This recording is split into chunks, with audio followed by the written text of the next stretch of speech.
Hi, before we get to today's presentation, there's a couple of announcements I have to make.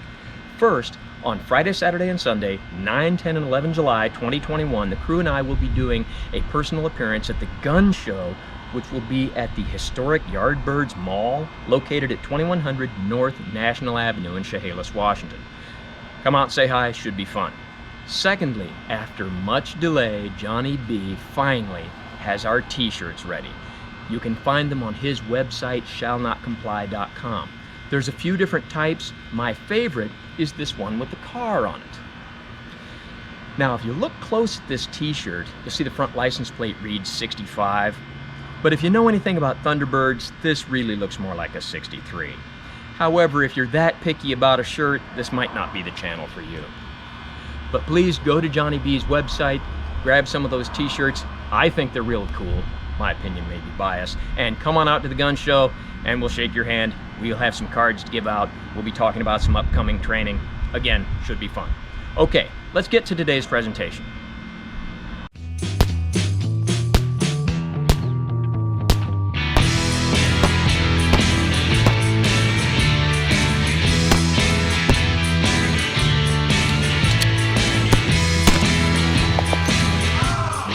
Hi. Something that people frequently discuss is the topic that when you have to shoot in very high stress conditions, that fine motor skills can become not so fine and accuracy can really suffer. So recently the question was posed to me, how can you train, practice, prepare for shooting in high stress situations? That's a really good question. So today are my top 5 tips for shooting in high stress situations. Now, of course, this comes with a typical litany of caveats, disclaimers, and yabbits. The first one being that although I used the word tips in the title of today's presentation, in no way am I trying to tell you what to do. I'm only going to discuss and demonstrate some of the techniques that I use. Secondly, remember that everything I say today are my opinions. And my opinions are based on my education, my training, my experience. Different people have different experiences, so they have different opinions. Okay, with that, the top 5 tips are: 1, do a lot of repetitive training, practice, and drill. 2, participate in shooting competitions. 3, go hunting. 4, put yourself in high-stress situations so that you can become accustomed to operating in high-stress situations. And 5, do things in your training that will reduce the amount of stress you have later. Now let's break all those down and start with number 1. Point number 1 is doing a lot of repetitive practice and drill. A lot of repetitive practice and drill. A lot of repetitive practice and drill. Now, if I had this pistol in this holster and I were trying to hit this target,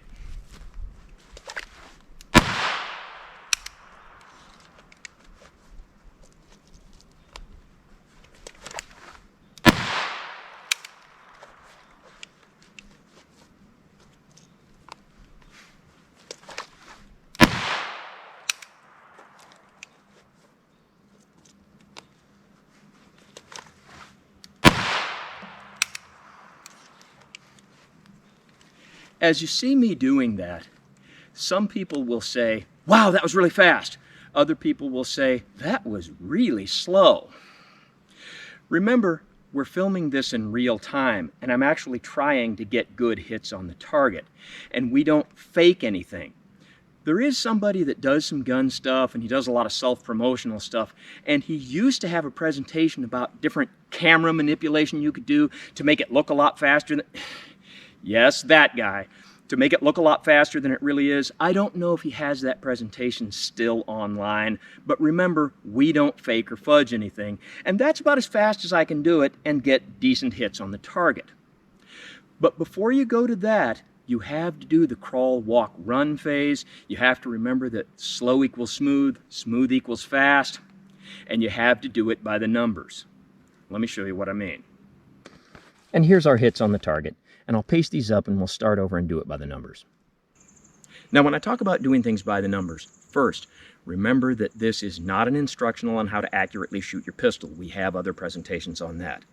Secondly, I am not trying to tell anyone what type of presentation technique to use.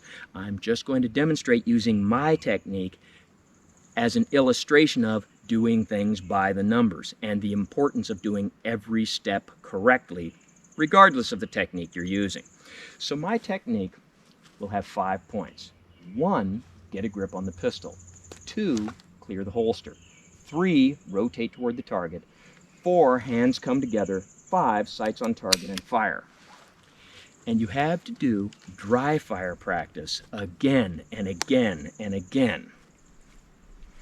And you do it by the numbers. 1, 2, 3, 4, 5. And after you've done a lot of practice with actually saying the numbers, then you can get... And you have to do this again and again and again. Then, once you've gotten to the point where you can do it fairly smoothly,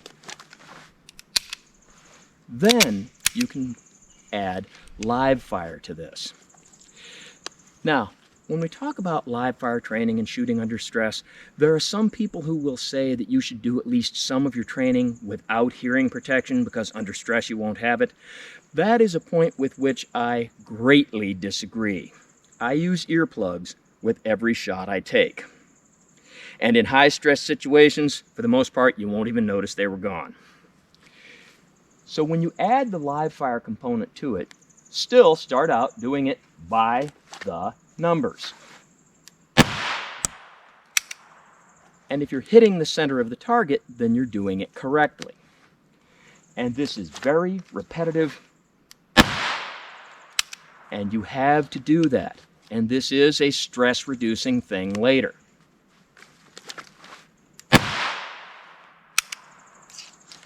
And we'll do one more shot.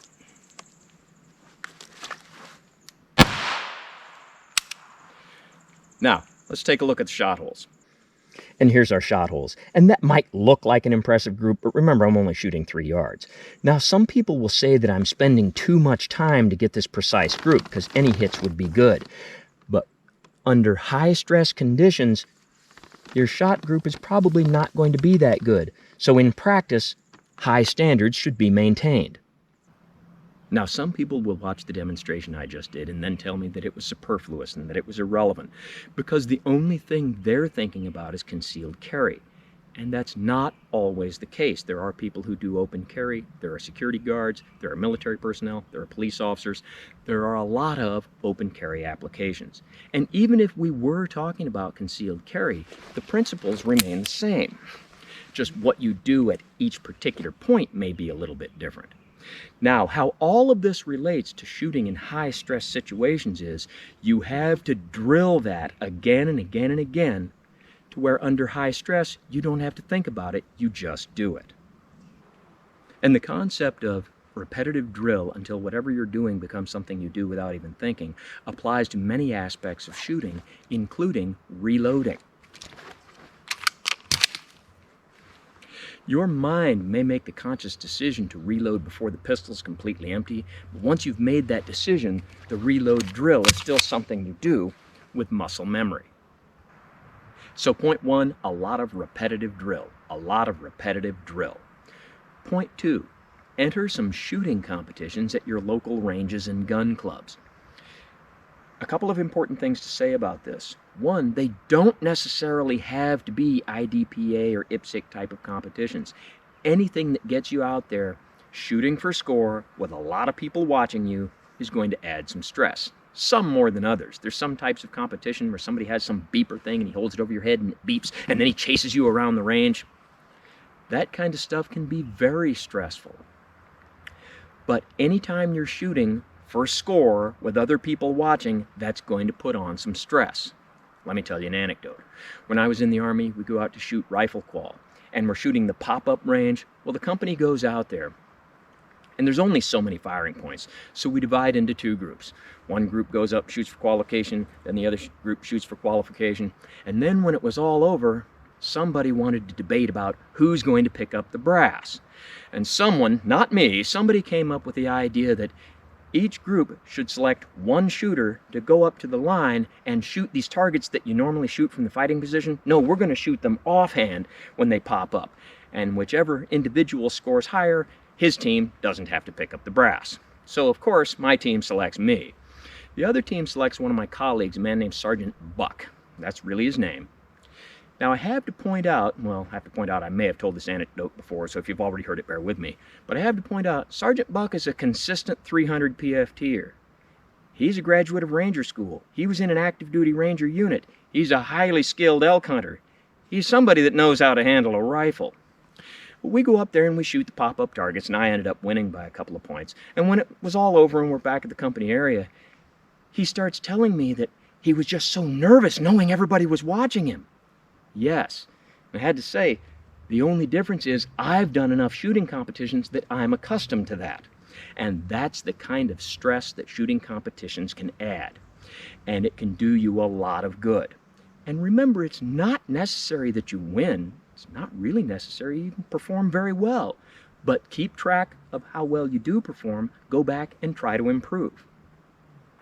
Point 3 on my list builds on point 2, and that is go hunting. Now, of course, there are some people who have no desire to go hunting and some people who don't really have any opportunity to do that. But if you can, it is a great way to learn to shoot under stress, especially if you're hunting something like deer. Now, there's many different environments in which deer can be hunted and many different methods. In fact, we have a couple of presentations on deer hunting. But very often when I hunt deer, especially if I've been out for a couple of days and I haven't seen one yet, it can look something like this.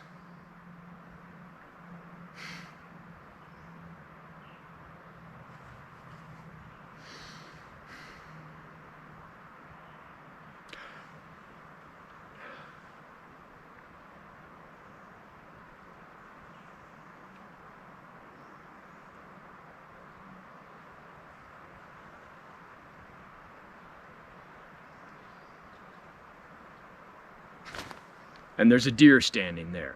And the first thing I think is, has that been there the whole time? Or did she just walk up in the few seconds it took me to look over here? And that can really get your heart beating and your blood pressure up. Especially when it's a buck hunt and you see a doe, but you can see there's a couple of other deer behind her, and then you see down there, wait, there is one that's a buck. But you can't get a shot at it. And you have to think about, okay, where are they going to go from there? Are they going to keep coming my direction? And about then the lead doe starts doing this thing where you know she sees you but you can't tell what you are and you're trying to stay absolutely statue still. That's high stress. And that kind of thing can get you thinking about tactics and get you thinking about shooting under stressful conditions. Point 4 on my list is take advantage of stressful situations, or put yourself in stressful situations so that you can become accustomed to operating in stressful situations. Now, I do not mean do something stupid or illegal or dangerous. I mean, if you have the unfortunate task of having to go to a funeral and someone is up there at the podium talking about the deceased, and then they say, would anyone else like to come up to the podium? And you want to say something, but you don't because you're really reserved and you don't want to take the chance of embarrassing yourself. No, you got to suck it up, get up to the podium and say something and learn to operate in that stressful situation. Now, if you have the happier event of going to a wedding and you're at the wedding reception and somebody offers a toast to whatever and says, would anyone else like to make a toast? And you don't because you are afraid of saying something dumb. No, you've got to suck it up and make a toast to how great the bridesmaids' dresses were or something. And learn to operate under stressful conditions. Now, of course, weddings are not a weekly event, and funerals, we hope, are a fairly rare event. And isn't it interesting we always talk about those two things together? But there are ways you can put yourself into relatively safe, stressful situations. One of them is, and I am dead serious, go to your local bar and sing karaoke. It is very easy to drive down the road by yourself and sing along with the radio, because you've got whoever's really singing it to mask how bad you are. And no one's watching. When you're doing karaoke, you've got instrumentals and you're trying not to miss your cue, and the only vocals the audience is going to hear are you, and you've got 40 drunk people out there that may be very harsh judges of your vocal ability.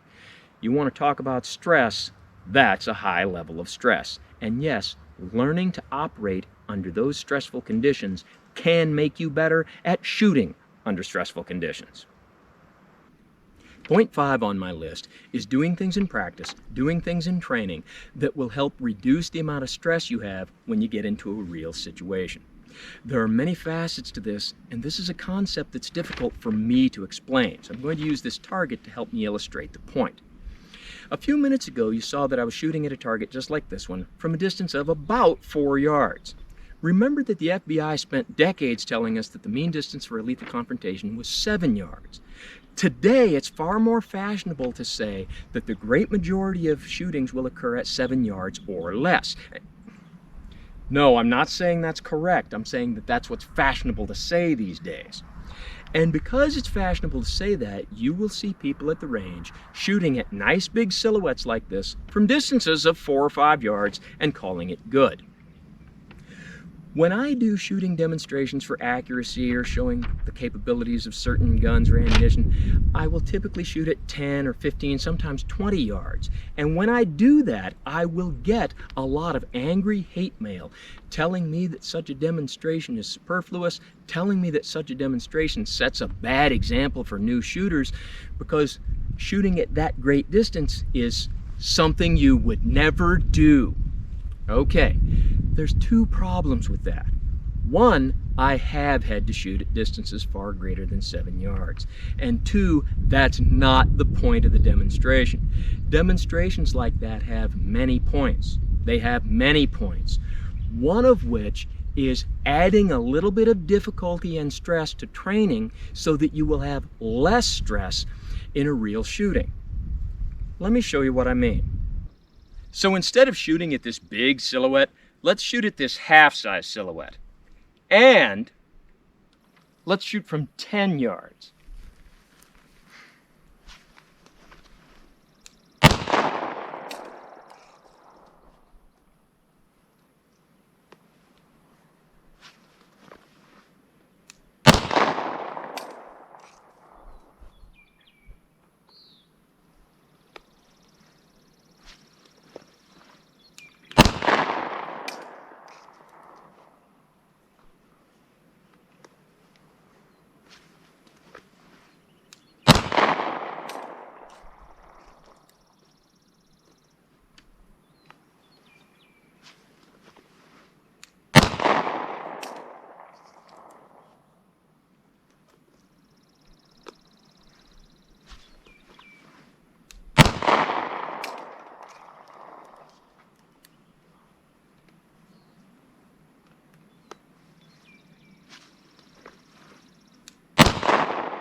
And one more.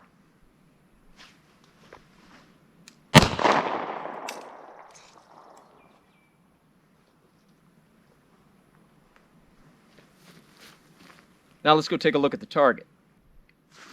Here's our group. I've got a couple that are a little bit high, one off to the left. That's a flyer, that's just me. But you can see that I can still cover the entire group with one hand. I can even cover the flyer with one hand if I cheat a little bit. So altogether, not bad. So the point of this exercise, if in practice I shoot a half-size silhouette from 10 yards, then if I get into a real shooting, the target will probably be a lot larger and has a really good chance of being closer.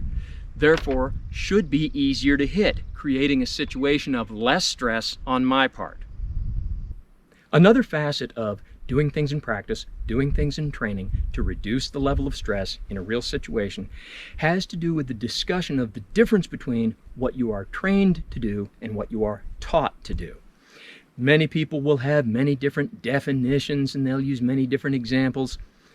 The definition that I'm going to use as it applies here is, you are trained to do something when you can do it without having to stop and think about it, like the presentation I was demonstrating. You are taught to do something when you know how to do it, but you actually have to stop and go through the process thinking about it.